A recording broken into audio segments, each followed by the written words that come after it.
Over the last few weeks, we have heard a lot about the Church perhaps altering the way in which it deals with divorced and remarried Catholics and their admission to the sacraments.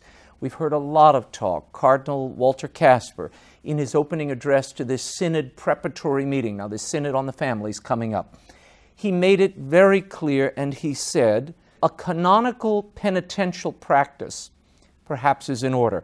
A path between stricture and leniency, talking about those divorced and remarried Catholics. Is that possible? In my estimation as a canonist, I do not think it is possible, and I think it's creating a great deal of potential disillusionment to give people the idea that somehow we can uphold the truth about marriage.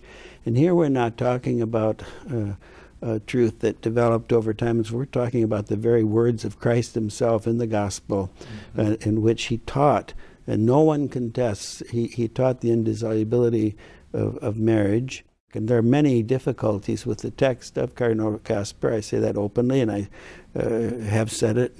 And I trust that in coming days, as that text is becoming more and more used and is becoming a kind of a rallying point for people who falsely believe that the Church's practice in this regard could change, I trust that the error of his approach will become ever clearer. But was there disagreement at that meeting when it was first clearly brought up? There was.